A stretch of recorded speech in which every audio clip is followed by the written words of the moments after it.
Ayer la televisión pasó hasta el cansancio, podríamos decir, en algo que a uno a veces le hace un poquitito de ruido de la especulación que tienen los medios para difundir ese tipo de imágenes, la imagen de una mujer con Alzheimer maltratada por parte de su cuidadora habitual.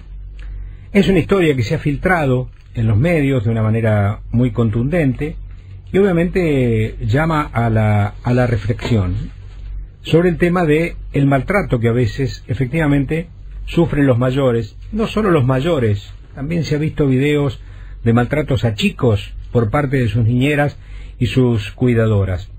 Entonces esto nos llevó a tener el contacto en la tarde de hoy con Marcela Colase. Ella es licenciada en gerontología, especialista en adultos y mayores de la tercera edad y además asesora en un servicio de acompañantes de salud, que precisamente son las personas que acompañan a personas mayores que tienen que necesariamente estar solos para que transiten de una manera digna, digamos, los últimos tiempos de su vida. Licenciada Fernando Bravo es mi nombre, buenas tardes, la saludo de Radio Continental. Buenas tardes, Fernando. Marcela Colase, ¿cómo estás? Bien, estamos muy bien. Bueno, yo le hablo primero para un poco definir qué son los acompañantes de salud a propósito de estas imágenes que yo comentaba, que usted seguramente también ha visto y que le habrá producido una indignación muy grande. No me quiero meter a la historia familiar, lo uso como un tema detonante de lo que es el cuidado de las personas mayores, porque son historias de vida, familiares. La persona, digamos, que había contratado este servicio de esta persona que ahora ha sido denunciada, en ningún momento pensó que iba a tener este comportamiento, porque dicen que tenía un comportamiento ejemplar en otros aspectos de la vida, y finalmente un video ha revelado que en la intimidad a lo mejor tenía esta actitud. Pero un poco saber cómo es el cuidado de las personas mayores. Claro, la realidad es que el video nos deja a todos bastante espantados. Me imagino que esta familia, cuando en realidad tomó a esta persona, no era lo que esperaba. Si uno deposita la confianza, como usted decía al principio, generalmente tenemos en la vida dos polos que son muy vulnerables, los niños y los adultos. A veces interpretamos que en estos dos polos, bueno, cuando son muy niñitos no nos pueden contar los que pasan, ¿sí? Y ahí ahora, por ahí después podemos hablar de los indicadores. Y en el caso de los adultos mayores, en este caso esta señora, una señora ya longeva, grande, que aparte tenía Alzheimer, tal vez sin duda dio indicadores, pero uno los tomó como una cuestión de senilidad o típico de la enfermedad por la que padecía, porque aquellas cosas por ahí linda con la describilidad, ¿sí? De que por ahí manifestó de alguna manera lo que estaba pasando. La figura del cuidador, la figura del acompañante de salud, más que del cuidador, es una figura más que importante, ¿sí? Es aquel que va a asistir al paciente en cuestiones de la vida diaria, en la rehabilitación social, en la funcionalidad del adulto, ¿sí? El adulto tiene muchísimo para dar. Ya no existen más esto que los viejos, cuando llegan a viejos, no sirven para nada. Nuestros viejos, si los podemos denominar así, nuestros abuelos, nuestros padres, son personas sumamente útiles, sumamente hábiles, pueden hacer muchísimas cosas y tienen mucho para dar, pero son frágiles, tan frágiles como lo que marcábamos antes. Entonces aquellos indicadores hay que saber leerlos, como familia, como los cuidadores, como médicos, todos tenemos que aprender a leer qué es lo que les está pasando, y si nos dan indicadores, saber cómo hacer, cómo reaccionar, ¿no? Está bien lo que usted dice, puede que esta gente de avanzada edad a veces no les crean lo que dicen, producto de la senilidad y demás. ¿Hay algún comportamiento físico que pueda denunciar que algo anormal está pasando en esa relación? Porque de pronto un chico a lo mejor puede negarse a ir a un lugar porque dice, y entonces la madre empieza, bueno, pero ¿por qué no vas? Van tus amiguitos, que yo, y se niegan, y finalmente uno termina entendiendo que a veces se niegan porque no están a gusto en el lugar donde se los quiere mandar, ¿correcto? Exactamente, esto pasa, sí, lo que uno denomina de chico, bueno, es un berrinche. Los adultos mayores no hacen berrinches, pero hay comportamientos que uno puede llegar a leer. El adulto mayor a veces manifiesta llantos que son inmotivados. Hay que ver si tiene resistencia a quedarse con el cuidador, esta resistencia que tiene que ver con el miedo, o a veces demuestran excesiva ansiedad, sobre todo al acercamiento físico. ¿Qué quiere decir? Cuando uno va a propiciar una caricia o va a acompañarlo para por ahí para producir la higiene o para acompañarlo al baño, para producirlo para comer, sí. Es decir, si nosotros notamos que el paciente en realidad esquiva la mano, esquiva el acompañamiento, esquiva la contención, esto tiene que ser un signo de alarma, ¿sí? ¿Por qué no se está dejando tocar? ¿Sí? Hay signos que a veces son más evidentes y hay signos que no lo son tantos, pero hay cosas que por ahí a uno como familia le pueden llamar más la atención. Si uno ve el principio de este cuidador informal, en realidad el paciente estaba impecable y de repente uno empieza a ver que a veces puede estar sucio, que a veces empieza a perder peso, que está teniendo problemas al dormir o que está muy somnoliento, que aquellas cosas que le gustaban hacer ya no los quiera más. Todas estas cuestiones son de indicadores. Hay que saber separar esto también en dos partes.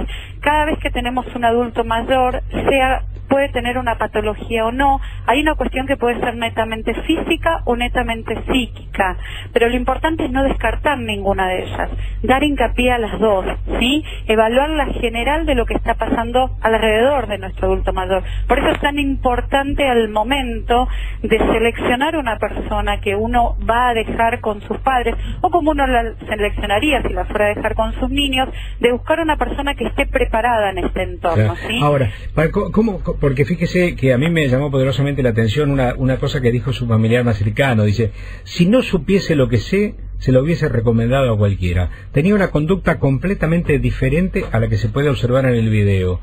Es decir, que fíjese que también a los familiares más directos los desorientó esta conducta. Así es.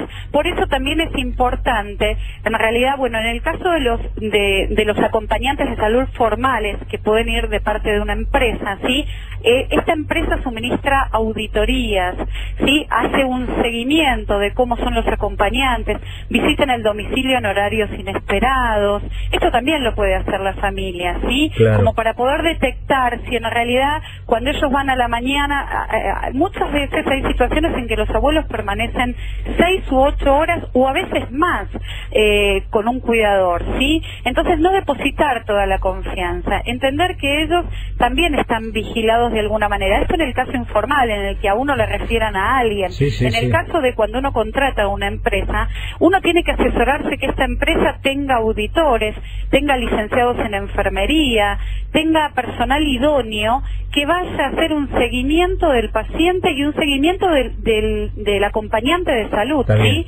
Para que sepa que siempre esto está monitoreado. Estamos hablando con la licenciada en gerontología Marcela Colace. Ella es asesora de una empresa, después diré de cuál empresa, pero no quería que esto se tomara, digamos, como una suerte de aviso publicitario, pero solamente un poco tratar con una persona entendida cómo es el comportamiento de los cuidadores y qué cosas debe tener en cuenta precisamente una familia que necesariamente, por razones a veces de ocupación, tiene que dejar una persona mayor en su casa al cuidado, y obviamente no está la intención de derivarla en un geriátrico.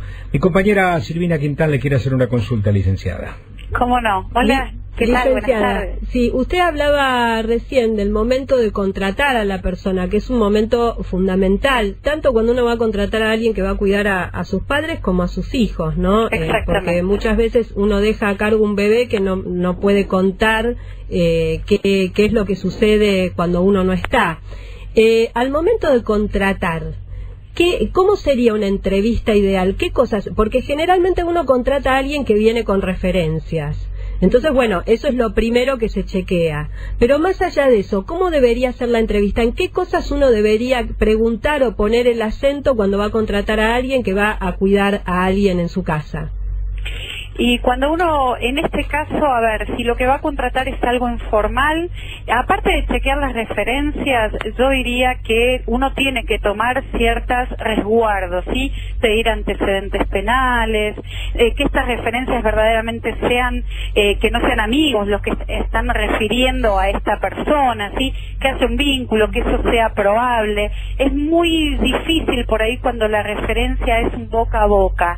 Las empresas, en este caso, embargo, toman recaudos que son mucho más formales, ¿sí? Al momento de, por ejemplo, ¿no?, de contratar a una persona, mayormente en las empresas que se dedican a la internación domiciliaria, los proveen de un curso, ¿sí? Es un curso a veces bastante extenso, en el que en realidad se los forma tanto en el área, vamos a llamar, de la atención primaria del paciente, todo lo referente o que requiera a la higiene y confort, sino también al área cognitiva, al área psicológica de ese paciente. Pero aparte de eso, las personas que concurren a un domicilio, uno les hace ciertos exámenes que tienen que ver con un preocupacional, que tienen que ver con antecedentes penales, con radicación de domicilio, para que uno sepa que esa persona vive en el lugar donde uno dice que vive, y de alguna manera todos estos recaudos hacen pensar que esa persona es mucho más idónea. Fuera de que aparte hay algo que esto es nato, ¿sí? No cualquiera puede cuidar a otro.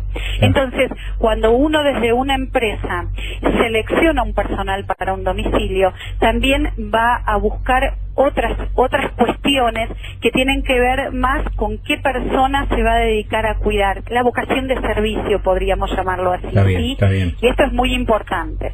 Licenciada, muchas gracias por estos minutos de su tiempo. Ha sido usted muy gentil con nosotros, ¿eh? No, por favor, a su disposición. Muchísimas gracias. Gracias.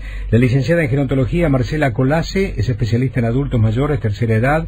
Ha hecho un interesante paneo sobre los recaudos a tomar cuando se puede contratar a una persona precisamente para el cuidado de una persona mayor, o en el caso también de los chicos, los dos extremos de la vida. Ella es asesora en Siempre, que es un servicio de acompañantes de salud. A mí me llamó poderosamente la atención, repito, lo que dijeron los familiares. Esta situación fue denunciada por un chico de 18 años, un vecino que hizo el video, y las familiares dicen que fue una sorpresa horrible porque estaba ella estudiando en un secundario nocturno. Dice que la familia notaba que la mujer quería progresar y que quería avanzar en su vida. Ella es una inmigrante boliviana que tiene 28 años. Y dice que cuando le mostraron el video se puso de pie, porque antes había negado una situación así, y dijo una frase terrible: no sé por qué lo hice, mátenme, llévenme a la cárcel, como asumiendo, digamos, una culpabilidad muy terminante. Bueno, cerramos este capítulo de algo que ayer realmente pobló la televisión en distintos horarios.